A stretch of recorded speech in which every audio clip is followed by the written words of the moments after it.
Halo, selamat datang di Udah Boleh Buka Mata episode 11 Januari 2024. Seperti biasa, dalam beberapa menit ke depan, dalam kondisi udah boleh buka mata, nggak ditutup lagi, kita akan menganalisa pergerakan bandar di saham-saham yang sedang hot pada perdagangan hari ini.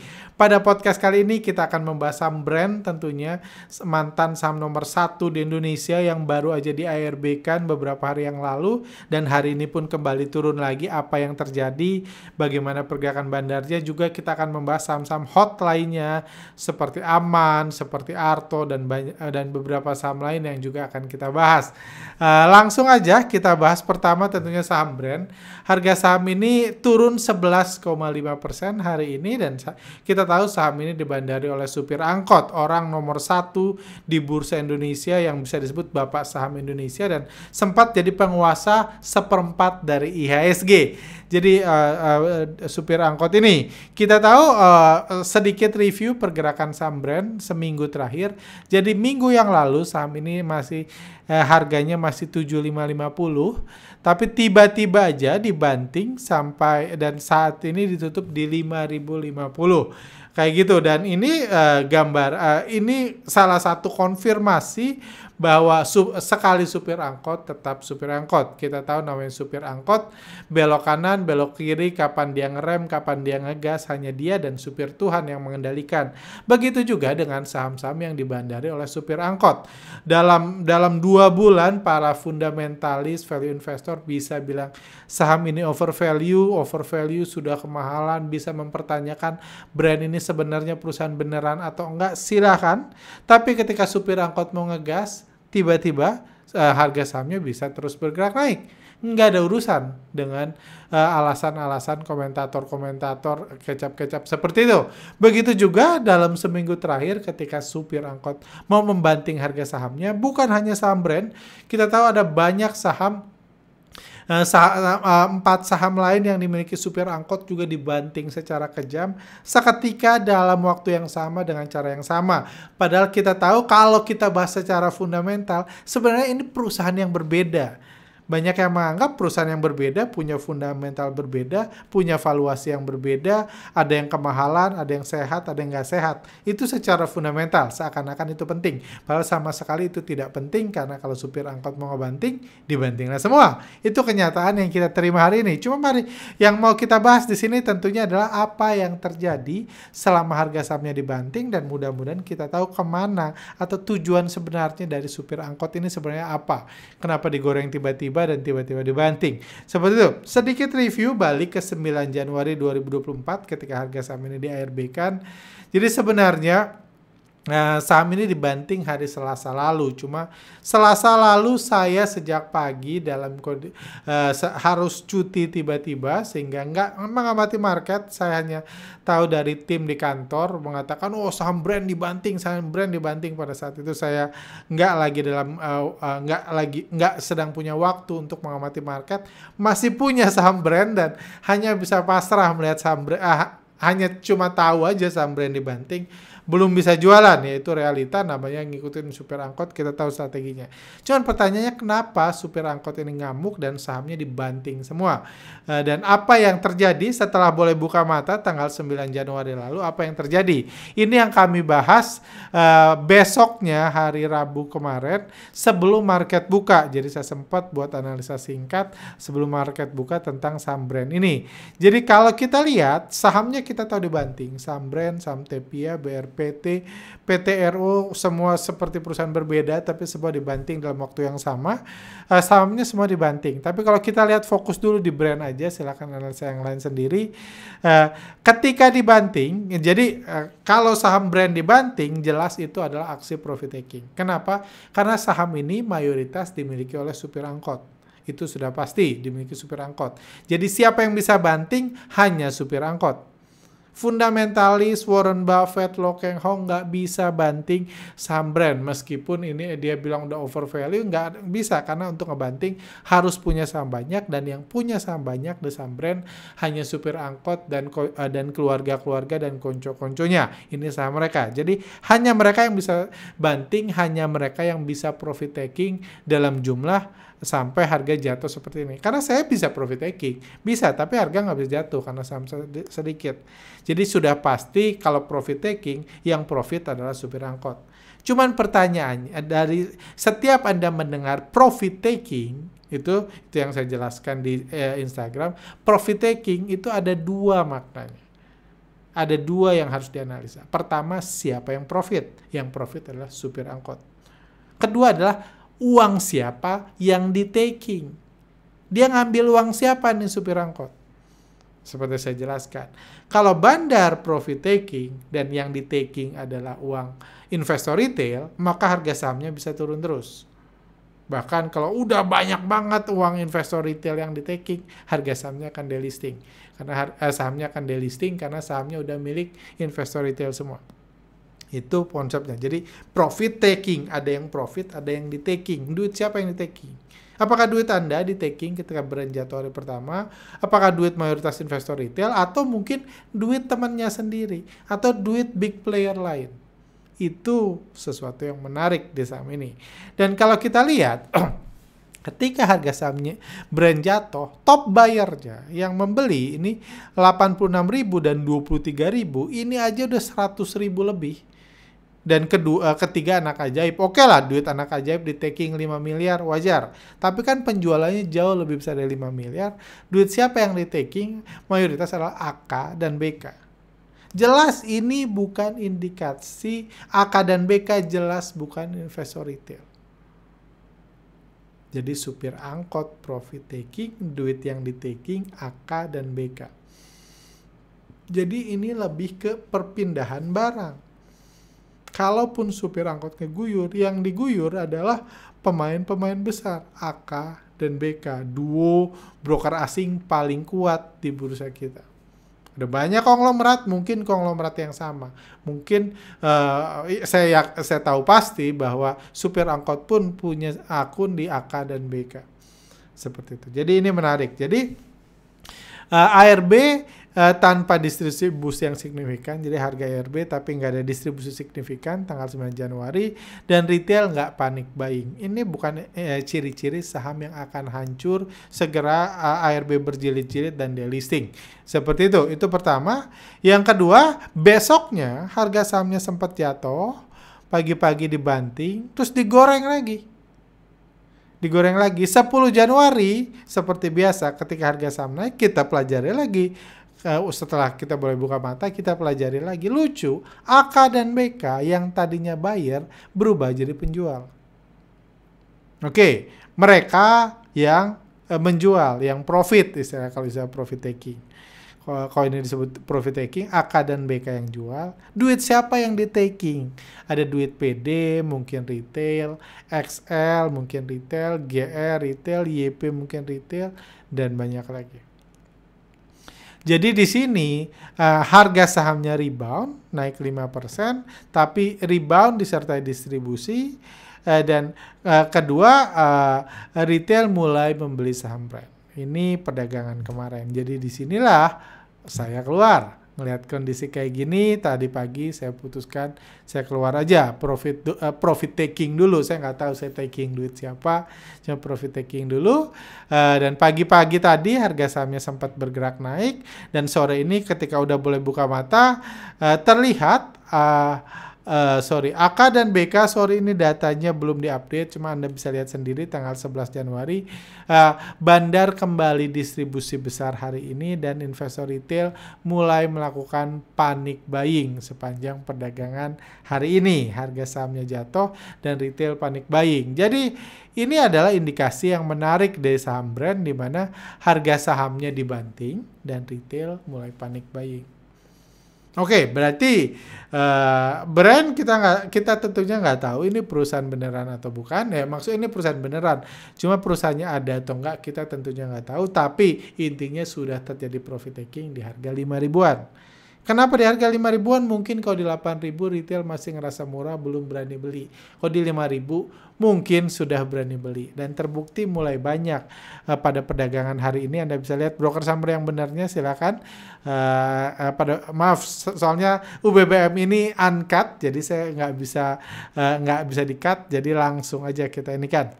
Jadi ada distribusi yang besar dan itu poin pertama yang kita bahas. Jadi dalam 2 hari terakhir di harga 5 ribuan mulai ada indikasi distribusi yang cukup oke di saham brand. Kayak gitu.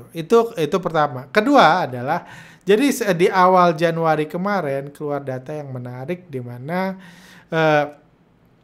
jumlah saham Skriplus, saham brand berkurang kurang lebih 60%-nya. Jadi Desember lalu saham brand di bursa itu 1,33 juta lot dan berubah jadi 472 ribu lot. Jadi saham yang tadinya sudah digital, sudah Skriplus dikonversi. Dan setelah diperhatikan ternyata saham BRPT yang di lock, yang dikonversi. Saham milik BRPT di brand dikonversi, jadi sekarang saham tinggal punya Green Era Energy PTE. Green Era Energy ini adalah saham milik anak-anaknya supir angkot. Anak-anaknya mantan supir angkot, seperti itu dimiliki mereka dan kepemilikan. Jadi sekarang saham di bursa 66,8%-nya itu dimiliki oleh Green Era Energy PTE. Mayoritas saham di bursa dia. BRPT sudah nggak punya lagi, bukan nggak punya kepemilikan ya, tapi nggak punya saham yang bisa dijual lagi. Sama seperti ya pemilik BCA itu nggak punya saham BCA yang bisa dijual dalam jumlah besar. Karena sahamnya bukan saham digital, nggak bisa dijual. Kayak gitu, saya nggak usah bolak-balik bahasa ini. Kayak gitu, jadi kepemilikan BRPT ini dan diserahkan, jadi penguasa brand di bursa diserahkan pada anak-anak pemilik. Ada yang menarik di sini. Jadi ada yang pernah menanyakan, jadi brand ini sebenarnya exit strateginya gimana sih? Kita tahu brand ini tadinya bukan perusahaan, dijadikan perusahaan, di IPO-kan, digoreng harga sahamnya sampai beberapa ribu persen sampai jadi perusahaan nomor 1 di Indonesia. Cuma sampai ketika harga sahamnya terus digoreng, kalau belum dijual, ya belum dapat cuannya kan. Belum bisa senang-senang. Sama seperti saya beli rumah, harga rumah saya beli 1M. Setiap hari saya naikin, saya listing hari pertama naikin 1,2M. Minggu pertama jadi 1,2M. Minggu selanjutnya 1,4M. Di listing, update kagennya 1,4M. Minggu selanjutnya udah 2M. Minggu selanjutnya 2,5M. Minggu selanjutnya 3M. Minggu selanjutnya 4M. Boleh. Saham-saham saya. Rumah-rumah saya ya, saya bandarnya. Saya ngatur harganya, boleh. Cuma pertanyaannya, kapan saya cuannya?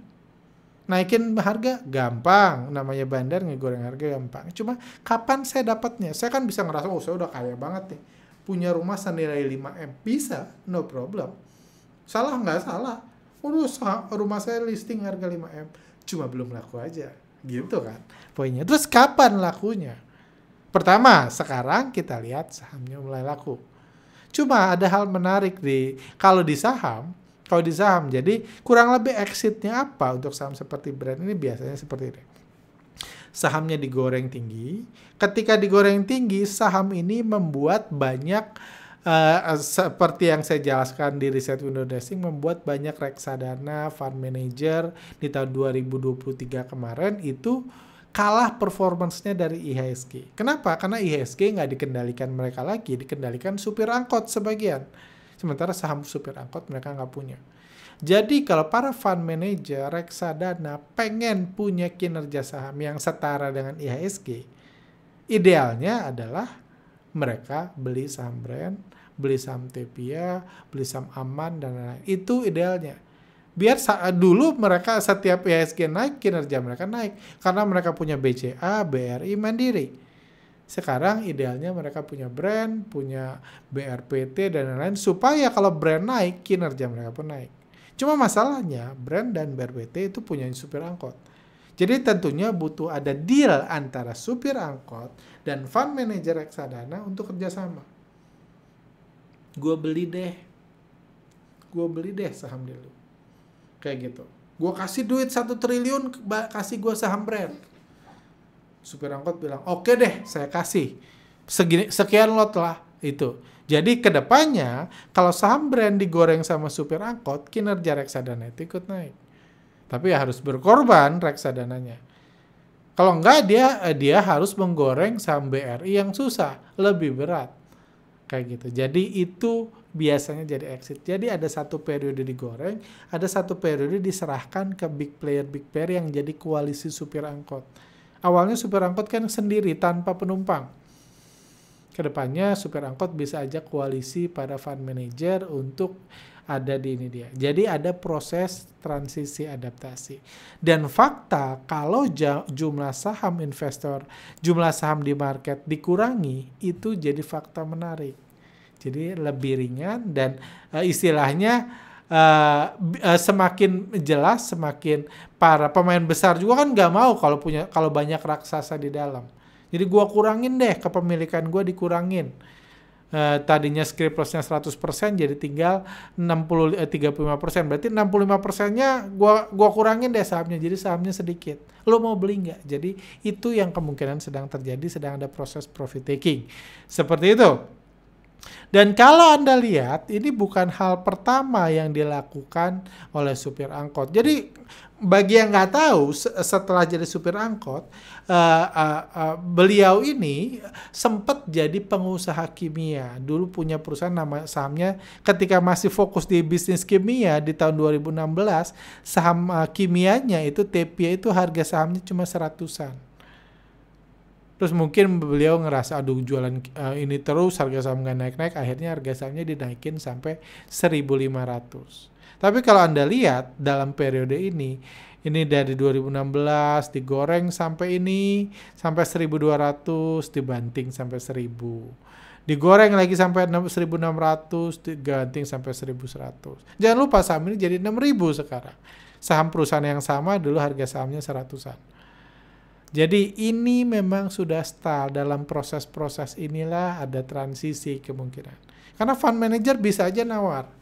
Gue mau deh beli brand, tapi gue belinya di Goceng ya. Kayak gitu bisa berandai-andai. Ya udah kita turun aja ke Goceng kalau lo mau belinya di situ. Nah, happy ya kan? Saya kalau jadi supir angkot happy. Saya nyetak sendiri gitu, modal saya di 100 perak, dijual di 5.000 ya happy. Sedih nggak tuh 8.000 ke 5.000 ya nggak apa-apa asal kejual. Kayak rumah saya yang saya beli 1M, saya naikin ke 5M, tiba-tiba ada yang nawar, gue beli 3,5M, saya kasih. Ya udah saya kasih aja 3,5M biar berubah jadi duit. Kan seperti itu mekanisme harga. Itu satu skenario lain. Jadi pertama yang jelas sudah mulai terjadi profit taking, duit retail sudah mulai di taking. Kedua, ada kemungkinan lagi adalah memang ini adjustment harga yang dilakukan untuk membiarkan buyer-buyer lain masuk. Kalau Anda lihat histori saham Tepia, itu biasa naik turun 50% dalam hitungan bulan, itu biasa. Baik Tepia, baik BRPT yang disupiri oleh supir yang sama biasa. Bukan karena fundamental nih, supir angkotnya nggak ngerti fundamental sama sekali kok. Bukan karena fundamental, itu biasa Anda lihat. Dan ini juga saya rasa hal biasa juga terjadi di saham brand. Seperti itu potensi yang lain. Kedua, yang selanjutnya sedikit skenario yang menurut saya juga menarik adalah pertama ini ada headline yang menurut saya nggak sepantasnya. Perlakuan-perlakuan yang nggak sepantasnya dilakukan.